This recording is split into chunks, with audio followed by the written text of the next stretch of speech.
Eu queria já começar a conversar contigo sobre a pauta de hoje, o que está acontecendo hoje, que é a CCJ, o recurso do Glauber Braga na CCJ, e as táticas da extrema-direita para silenciar, calar e caçar o Glauber Braga. Agora a gente acabou de ver o depoimento, a fala, na verdade, do Kim Kataguiri, e é impressionante como eles continuam com uma construção de narrativa que é a inversão total dos fatos.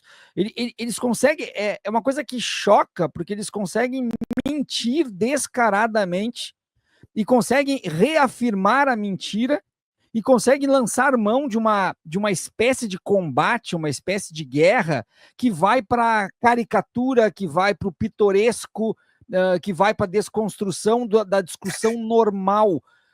Tu já esperavas isso? E qual é a tua perspectiva disso que a gente está acompanhando em relação a essa pauta? Prazer, Viário, estar aqui contigo, cara. Abraço para a comunidade aí, Pedro.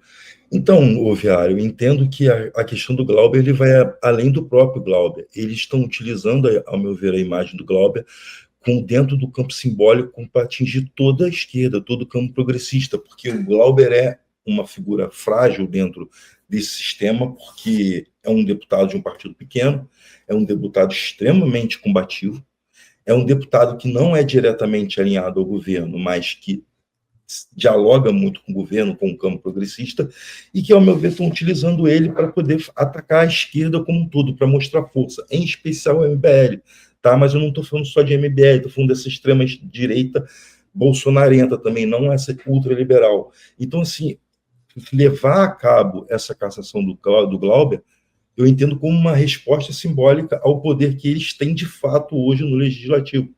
E a família Braga, ela sofre perseguição há muito tempo. Eu moro em Nova Friburgo, que é a cidade do Glauber, onde a mãe dele foi prefeita, e assim, todas as escolas dos distritos, os postos de saúde, a reforma que foi feita no passado no colégio, foi na década de 90, no grande hospital que é o Raul Sertan, e as unidades de pronto atendimento, foi ela que criou. A escola dos meus filhos, está o nome dela lá, Saudade Braga. Então, ela sempre foi considerada uma das melhores prefeitas da cidade, se não a melhor. O PT sempre teve uma força grande aqui à esquerda, por causa dela. Ela era o grande nome da esquerda, e o Glauber veio construindo a carreira dele inicialmente aqui, e já tendo uma reação muito grande. Aqui no Rio de Janeiro, o Glauber se colocava até há pouco tempo como uma figura mais consistente, o quadro de esquerda mais consistente. Você tem o Freixo com todas as questões dele, a ligação com uma certa elite cultural, etc. e tal. O Glauber não, o Glauber sempre se colocou muito bem assim dentro da luta popular e como uma figura assim, muito independente. E isso colocou ele de frente, tanto que ele dialoga muito bem com os polícias, ele dialoga muito bem com vários setores, sempre mantendo um discurso muito coerente. Então eu vejo que eles vão levar a cabo essa cassação não apenas pelo Glauber, mas por causa do que ele representa dentro do campo simbólico para toda a esquerda. É uma forma deles demonstrarem a força que eles têm no legislativo. E eu já vejo isso como um recado para 2026. Quando o Bolsonaro vira e fala, me deem 50% do legislativo, essa cassação do Glauber já é uma demonstração do que pode ser isso. E assim, ainda entendo mais, eu entendo que não precisa nem o Bolsonaro ou nenhum bolsonarista ser eleito. O que eles precisam é ter, de fato, a maioria no legislativo. Se eles têm isso, eles têm o poder. E essa perseguição ao Glauber, para mim, representa muito bem isso. Principalmente a questão também de quererem, eles têm demonstrado com muita intensidade que eles querem adquirir a maioria no Senado, né, na Casa Revisora. Eles querem a maioria no Senado, inclusive para poder atacar ministros do Supremo, segundo a loucura deles, né? Que eles querem.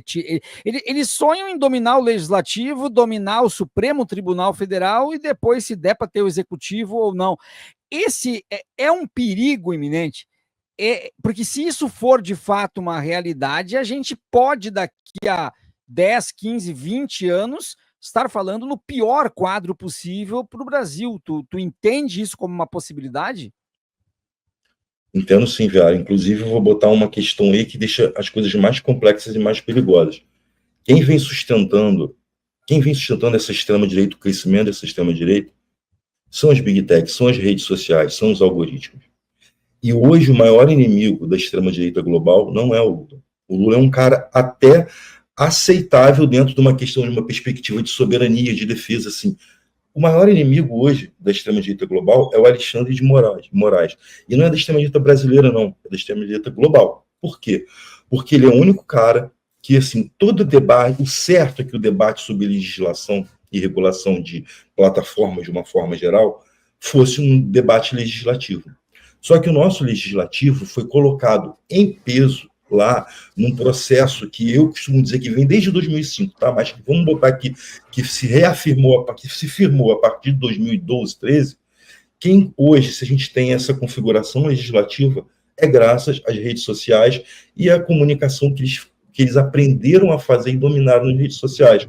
Um agravante, eles representam os interesses dessas corporações, eles representam os interesses dessas elites, ou seja, é intimamente ligado o bolsonarismo, como o trumpismo, como em outros países da extrema-direita, a essas redes das big techs, essas corporações. Então, o que acontece? O maior alvo se torna Alexandre de Moraes, porque na Europa, na Austrália, que avançaram bastante em relação à regulação, em todos esses lugares, o debate era feito no legislativo. Você vê que o Zuckerberg esteve numa audiência no Senado tendo que dar explicações.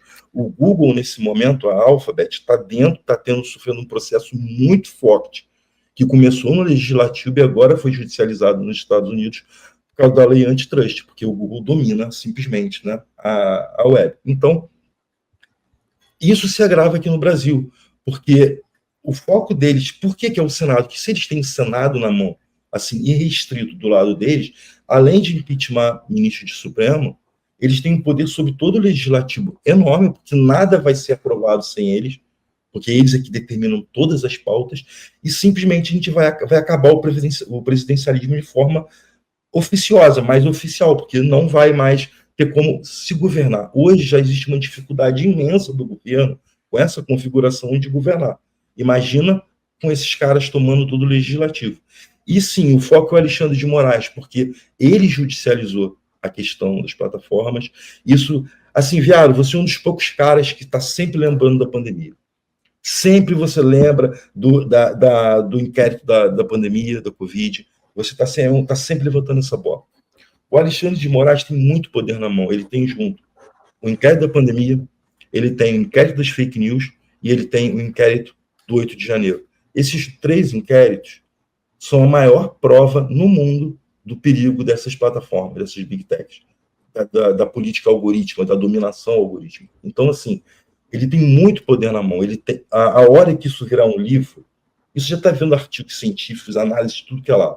Mas a hora que isso virar um livro, que ele escreveu, ou alguém escreveu, e que reúna tudo isso, vai ser a maior documentação histórica sobre o perigo e a influência das big techs dentro desse cenário de guerra híbrida. Então, assim, hoje o principal alvo é o Alexandre de Moraes.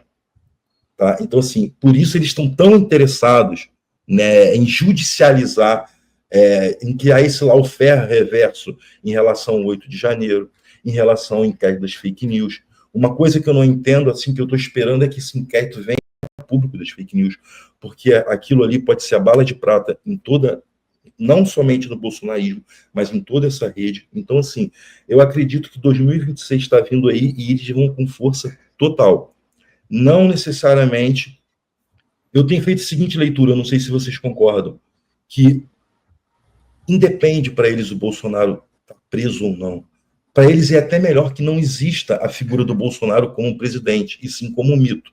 Porque o Bolsonaro é um cidadão, é uma pessoa disfuncional. O Bolsonaro ele não tem controle. O Bolsonaro ele é literalmente um ladrão de galinha, um ladrão de carteira. É um vagabundo.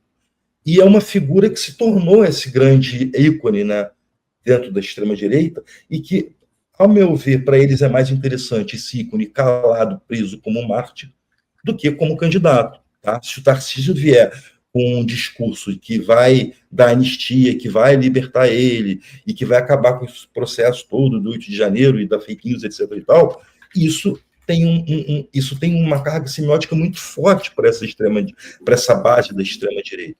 Então, assim, mesma coisa, o debate sobre anistia. Não importa para eles no que vai dar. Não importa se vai ter anistia ou não. Não importa, o que importa é o debate estar vindo ao público e eles construindo dentro do campo simbólico a percepção de que eles são a vítima do sistema.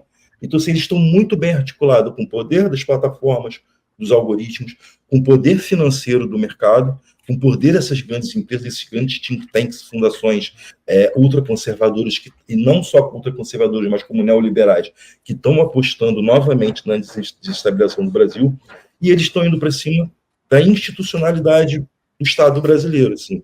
É um ataque generalizado, e 2026 vai ser central para a gente... Assim, sim, se a gente não... Só para completar, desculpa se eu estou me alongando. Eu entendo o seguinte, uma possível derrota do presidente Lula em 2026, ela é trágica no campo político. Mas no campo simbólico, ela é catastrófica. Porque vão ser anos e anos e anos para poder as forças populares se recuperarem. O que eles mais querem não é uma vitória do Bolsonaro, o que eles mais querem é uma vitória do bolsonarismo nas urnas. Se eles ganham nas urnas, eles vão ter legitimidade para fazer tudo o que eles querem fazer. É só ver o que o Trump está fazendo nos Estados Unidos. Estou falando isso eu estou dizendo isso no campo do comportamento, sabe? Do ataque à ciência, aos princípios iluministas. Fora o que eles vão fazer no campo do político, do Estado econômico, que vão destruir o Estado. Então, assim, a gente está vivendo um momento decisivo na história do país, 500 anos de Brasil, assim, a gente está vendo um momento, até pelo cenário internacional. Então, o que está acontecendo é muito grave, e, assim, a minha crítica hoje ao governo, sem querer cobrar além do que a gente deva cobrar ele, é o seguinte: o Brasil não está se preparando dentro do contexto da guerra híbrida.